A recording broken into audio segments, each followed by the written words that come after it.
사도행전 27장 20절에서 26절 말씀입니다. 여러 날 동안 해도 별도 보이지 아니하고 큰 풍랑이 그대로 있음에 구원의 여망마저 없어졌더라.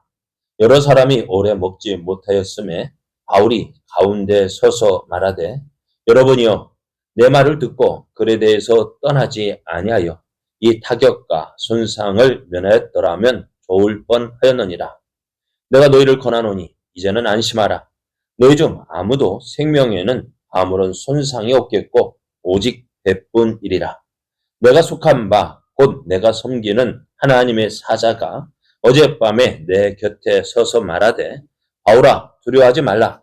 내가 가이사 앞에 서야 하겠고 또 하나님께서 너와 함께 항해하는 자를 다 내게 주셨다 하였으니, 그러므로 여러분이여 안심하라. 나는 내게 말씀하신 그대로 되리라고 하나님을 믿노라.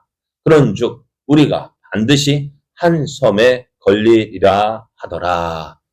아멘. 할렐루야. 우리를 사랑하시는 하나님의 사랑 안에서 새날이 시작되었습니다. 하나님께서 허락하신 오늘이 하나님의 사랑을 믿고 그 사랑 안에서 행함으로 하나님께서 주시는 풍성한 은혜의 주인공 되시기를 예수님의 이름으로 축복합니다. 오늘 우리에게 주신 하나님 말씀을 통해서 아무것도 보이지 않을 때에도 하나님은 보입니다. 아무것도 보이지 않을 때에도 하나님은 보입니다. 이런 제목으로 하나님 말씀을 증거하겠습니다. 가이사랴에서 로마로 가는 바울의 여정은 참 그리 순탄하지 않았던 것 같아요. 바울이 탄 배가 가이사랴를 떠나서 미항에 이르기까지 참 어려운 항해를 했습니다. 그리고 이 미항에서 다음 목적지인 베닉스에 가려는데요. 바울은 백부장에게 이번 항해가 화물과 배만 아니라 우리의 생명에도 타격과 많은 손해를 끼칠 것이다 라고 경고를 합니다. 바울이 이렇게 말할 수 있었던 것은 아마도 선교 여행을 타면서 배를 많이 타고 다녔기 때문에 웬만한 뱃사람 못지않게 바다 상황을 잘 알고 있었기 때문일 것이고요. 또한 바울은 날마다 우리 말씀에 기록되어 있지 않지만은요, 기도의 사람이었습니다. 그래서 기도하는 가운데 하나님께서 그 이루어질 일들을 깨닫게 하시고 미리 경고하신 것 같아요. 그래서 이 사실을 백부장에게 알립니다. 이번 항해가 참 어려울 거다. 여기까지 온 것도 참 힘들게 했지만은 이 항에서 떠나 다음 베닉스로 가기까지는 어떻다, 힘들 것이다 라고 이야기를 합니다. 백부장이 이제 선장과 선주에게 무슨 이야기를 합니다. 어떻게 하는 게 좋겠냐? 여러분 어떨까요? 선주와 선장들은 어떻게 자기들의 그 경험 있죠. 그래서 지금 보면은 물론 바울의 말도 일리가 있었을 것입니다. 왜? 지금 이제 어제 말씀드린 대로 금식하는 기간이 언제냐? 속죄일이 지난 때이기 때문에 이때가 9월 말 10월 초고 또 이때에는 지중해에는 큰 바람이 일어나서 항해하기가 어려울 때였다고 이야기합니다. 그런데 선장과 선주가 볼 때에 이 미항에서 겨울을 보낸다는 것이요, 참 불편했다 이야기합니다. 왜? 이 미항은 아주 작은 성이었어요. 그래서 다음 항구인 베니스에 가면은 그래도 크고 넓은, 그래서 차라리 거기 가서 쉬는 게 낫지 않겠나. 그래서 그 말 바울의 말을 무시하고 이제 베닉스로 항해를 했습니다. 근데 보니까 어떻게 순풍을 만난 거예요. 그러니까 어떨까요? 바울의 말 안 듣는 것이 좋았다라고 생각했을 거예요. 근데 얼마 지나지 않아서 그 섬 사이로 유라굴로라는 강풍이 일어나더니 이 바울의 탄 배를 덮쳤습니다. 그래서 어떻게 해요? 이 유라굴로 강풍을 만난 저들은 어찌할 수 없기에 그 강풍에 밀려서 이리저리 헤매게 되어지고요. 오늘 배에 실린 짐도 풀어 버려야 됐고 또 배의 기구까지도 버려야 했습니다. 이렇게 여러 날이 지났습니다. 이 유라굴로를 만난 바울이 탄 배는요, 여러 날 동안 해도 보이지 않고 달도 보이지 않고 여전히 풍랑 가운데 있었습니다. 그랬던 것 같아요. 이렇게까지 길까? 우리 태풍도 며칠이면 끝나잖아요. 근데 한 뒤에 나옵니다만 보름 가까이 이렇게 그렇게 이제는 풍랑을 만나서 헤맸습니다. 해도 보이지 않고 별도 보이지 않았다는 것은요. 선원들은 지금이야 뭐 지도를 보고 뭐 GPS 놓고 막 항 어디가 있는지 다 알지만은 그 당시는 어땠을까요? 해와 별을 보고 방향을 잡았는데요. 아무것도 보이지 않았습니다. 어디로 가는지도 몰랐습니다. 그렇게 어려운 가운데 있었습니다. 그래서 배에 탄 선장과 선원들뿐만 아니라 바울을 비롯한 죄수들, 그들을 호송하는 백부장과 근위들, 또 여기에 죄인 아닌, 그러니까 의사 누가도 있고 데살로니가 사람 아리스다고도 있었습니다. 여러 승객들을 태운 배는 지중해 바다 위를 헤매게 되었습니다. 거센 파도 앞에서는 그 어떤 것도 속수무책이었습니다.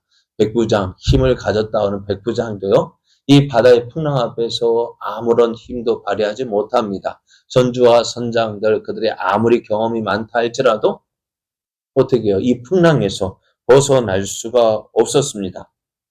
어느 누구도 이 풍랑에서 자신 있게 이렇다 저렇다 말할 수가 없었습니다. 이제 저들은 어때요? 이제는 끝났다. 이제는 끝났다. 이제 어느 누구도 이제 자신들을 구할 수 있는 소망마저 이제 안전히 끊어진 상황이었습니다. 그러한 때에 바울이 절망에 빠진 사람들 앞에 일어났습니다. 큰 소리로 외칩니다. 바울은 먼저 앞에서 내가 뭐라 했어? 그죠? 내가 뭐라 했는데요. 바울이 뭐라 했습니까? 야, 미항에 좀 좁고 힘들고 어렵지만 이곳에서 머물자 했을 때, 미항에서 머물자 했을 때 그 말 들었더라면 어땠을까요? 이런 일은 지금 이런 상황을 만나지 않았을 것이다. 그럼 이제 와서 어떡하겠어요? 자, 내 말 안 들으니 좋다 그랬을까요? 바울의 마음은 그런 말이 아니었을 거예요. 참 아쉬웠다. 참 그때 내 말 좀 들었으면은 이런 일 당하지 않았을 텐데. 근데 바울은 그런 가운데서 어떻게 했을까요? 참 어려움을 만났을 때요. 사람들 그 모습에서 믿음을 보게 됩니다. 아무것도 못해요. 즉, 성경을 보면서 풍랑을 만난 사람들을 보면은 요나 같은 사람도 있습니다. 다른 사람 다 풍랑 만났을 때 요나는 뭐 하고 있었어요? 잠자고 있었어요. 이 잠자고 있는 걸 보고 선장이 뭐라 합니까? 야, 다른 사람들 다 자기 신들 부르고 살려달라 기도하는데 너 뭐하냐? 어려움 앞에서요. 기도도 안 하고 잠만 자는 사람 있었습니다. 또 누가 있었을까요? 예수님의 제자들 보십시오. 풍랑을 만났어요. 예수님이 곁에 계셨지만 그들은 예수님이 보였을까요? 안 보였을까요? 어떻게든 이제 죽었다. 큰일 났다. 절망하고 발망 동동 그러고 예수님 어떡하시면 이제 잠만 자고 계시면 어떡합니까? 우리가 죽겠는데 하면서 원망과 불평. 그래도 어땠을까? 그래도 하나님 찾았는데 예수님이 뭐라면 어짜요? 두려워하느냐? 믿음이 없느냐? 너희 믿음이 어디 있느냐? 이렇게 하셨죠. 근데 바울은 어땠을까요? 그 풍랑 가운데서 하나님을 찾았습니다. 하나님을 의지했습니다. 하나님, 이 어려움에서 우리를 어떻게 하시렵니까? 그런 상황에서 바울은 어떻게 해요? 그렇게 기도하는 가운데에 하나님의 뜻을, 하나님의 응답을 받습니다. 뭐라고 얘기합니까? 이제는 안심해도 좋다. 이제는 안심하라. 너희 중 아무도 생명에는 아무런 손상이 없겠고 오직 백분이리라. 어떻게 이렇게 말할 수 있는 이유가 뭘까요? 바울이 자신 있게 이렇게 말할 수 있었던 것이 뭘까요? 기도했기 때문에, 응답받았기 때문에. 지난밤에 내가 기도하는 가운데 하나님의 사자가 내게 말씀하셨다. 바울아, 두려워하지 말라. 내가 가이사 앞에 서야 하겠고 또 하나님께서 너와 함께하는 항해하는 자를 내게 다 주셨다 말씀합니다. 이렇게 말할 수 있었던 건 뭘까? 내가 사명이 있는 사람입니다. 내가 어떤 사람? 가이사 앞에 서야 하겠다. 이 가이사 앞에 서는 것이 뭡니까? 바울에게 주신 사명이에요. 하나님, 바울이 그때 붙잡았던 것이 뭘까요? 하나님, 내가 왜 여기에 있습니까? 왜 여기에 있어요? 바울이 왜 이 배에 타고 있습니까? 어디를 가게? 가이사 앞에 가는 것이 하나님의 뜻이라고 하셨는데 내가 이 배에서 죽으면 하나님의 뜻은 어떻게 됩니까? 바울은 자기의 사명을 놓고 기도했습니다. 그래 하나님께서 내가 가이사 앞에 서야 하겠다. 그래서 하나님께서 어떻게 하신다고? 이 배와 이 배 안에 있는 모든 자를 내게 주셨다 말씀합니다. 그래서 바울이 이야기합니다. 25절 그러므로 여러분이 안심하라. 나는 내게 말씀하신 그대로 되리라고 하나님을 믿노라 이야기합니다. 오늘 많은 사람들 어려움을 만나면은요, 그가 믿고 있던 신앙도 포기합니다. 그가 가지고 있는 지식도 어쩔 수 없다. 경험도 어쩔 수 없다. 모든 것 다 포기합니다. 그럼 오늘 믿음의 사람은 어떻게 해야 될까요?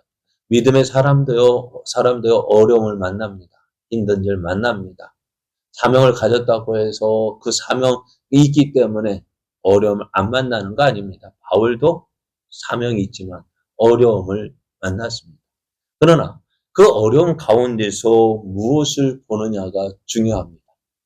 오늘 우리도 믿음의 사람들 어려움 만날 수 있습니다.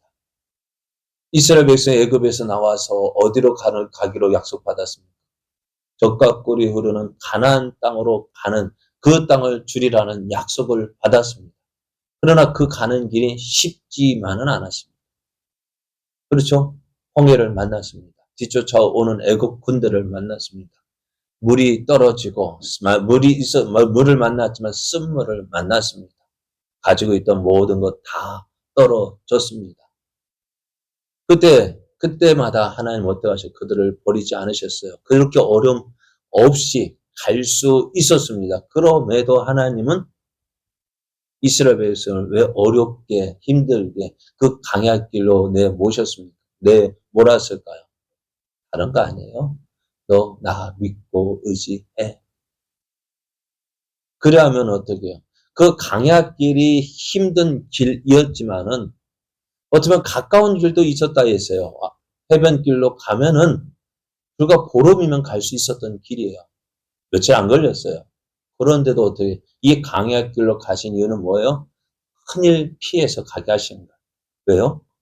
해변길로 가면 거기에는 누가 있을까? 블레셋 군대가 진치고 있고요. 가는 곳마다 싸워서 가야 되는데 어찌 될까요? 이스라엘 백성들 그 큰 어려움 만나면 아예 그 가나안 땅으로 가는 그 꿈 아예 싹도 당하지 않고 다 포기하고 진작 포기하고 애굽으로 돌아갔을 거예요. 오늘 우리가 걸어가는 이 길이요. 어쩌고 보면은요. 가장 쉬운 길입니다. 또 우리가 넉넉히 갈 수 있는 길입니다. 그러나 못 가는 이유가 뭘까요? 함께 하시는 하나님을 믿지 못하기 때문에요. 가장 쉬운 길임에도 불구하고 그 길을 가지 못하는 이유가 뭘까요? 눈앞에 아무것도 보이지 않기 때문에. 무엇만 보일까요? 지금 이 바울이 탄 배에 있는 사람들 무엇만 보일까요? 그 강풍, 풍랑만 보였을 거예요. 아무것도 보이지 않았습니다. 그러나 그러한 가운데서도 하나님, 믿음의 사람은 어떻게 해요? 하나님을 바라보았습니다. 하나님을 의지했습니다. 그래서 하나님께서 주신 약속의 말씀을 받았고 그 말씀 가지고 다른 사람들에게 여러분이야 안심하라. 나는 하나님을 이렇게 되리라고 하신 하나님을 믿노라. 담대히 그 믿음을 전했습니다. 그리고요, 그 믿음대로 되어지는 결과를 보여주었습니다. 오늘 우리의 믿음은 바로 이런 믿음이 되어야 되지 않겠습니까? 어렵다고, 힘들다고, 원망하고, 불평하는 삶이 아니라 오히려 여기까지 인도하신 그 에벤에셀의 하나님을 믿고 이제 여호와 이레의 하나님을 의지하고 임마누엘 되신 하나님 붙잡고 믿음으로 나아가는 것이 우리 믿음의 사람의 모습입니다. 이것이 하나님께서 기뻐하시는 믿음이고 이 믿음이 우리의 삶을, 우리의 생활을 바꾸고 그러니까 우리를 통해서 하나님의 살아계심을 보여주는 내가 믿는 하나님의 살아계신 분이심을 보여주는 믿음의 증거가 되어집니다. 오늘 하루도 우리가 믿는 하나님을 보여줄 수 있는, 나타낼 수 있는 그 믿음의 삶 되어지길 원합니다. 여러분이 안심하라. 나는 내게 말씀하신 그대로 되리라고 하나님을 믿노라. 이렇게 믿음의 고백하며 우리에게 주어진 이 믿음에게 승리하며 끝까지 달려가는 저와 여러분 되어지기를 예수님의 이름으로 축복합니다.